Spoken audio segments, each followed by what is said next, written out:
Aujourd'hui, je vais te parler d'une anecdote ultra chaude d'un de mes concerts.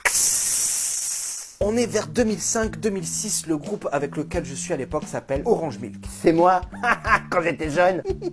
On trouve un concert sur Bayonne. On arrive, c'est une petite meuf très sympa qui tient l'endroit et elle nous dit juste avant qu'on arrive, attention les mecs, j'ai une copine qui m'a appelé, elle fait son enterrement de vie de jeune fille et il y a un striptease masculin en première partie de votre concert. Là on se regarde, on se dit quoi? Il y a un mec qui va se mettre tout nu avant que nous on monte sur scène? Mais c'est une très bonne nouvelle. Et pourquoi non? Parce que en face, il y a 15 filles qui vont être super contentes de voir ce monsieur tout nu avant notre concert. Donc pile poil pour ensuite que nous on débarque et faire du rock'n'roll dans de très bonnes conditions.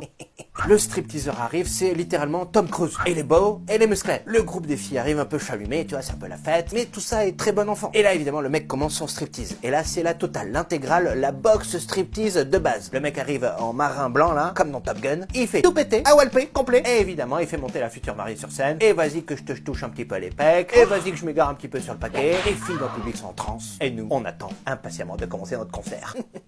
Le striptease se finit, hop, on monte sur scène, on commence à s'affairer, le batteur remet ses éléments en place. Moi, je veux m'accorder et je trouve pas mon accordeur. Et on avait laissé évidemment toutes nos fatras, nos flycases dans l'arrière-boutique, la réserve, là où il y a par exemple les fûts qui attendent d'être consommés. Donc qu'est-ce que je fais? Eh ben je vais chercher mon accordeur. Et j'ouvre la porte de l'arrière-boutique. Et là, sur quoi je tombe? Monsieur Tom Cruise et madame la future mariée, en train de faire des bébés. Oui, en toute tranquillité, hein. Ils m'ont même pas vu, ils étaient super affairés dans leur truc. Ah mais d'accord, j'ai quand même une pensée émue pour le futur marié, qui n'a même pas encore passé les portes de l'église ou de la mairie et qui a déjà des énormes cornes. Paix à ton âme. Je raconte ça à mes acolytes, tout le monde est mort de rire, le concert se passe super bien et voilà, ça reste une super anecdote, un truc de fou. Bon, l'histoire ne raconte pas comment s'est fini le concert. Et si les 15 copines en furie nous ont demandé de réitérer la même pratique que Tom Cruise à la fin du concert.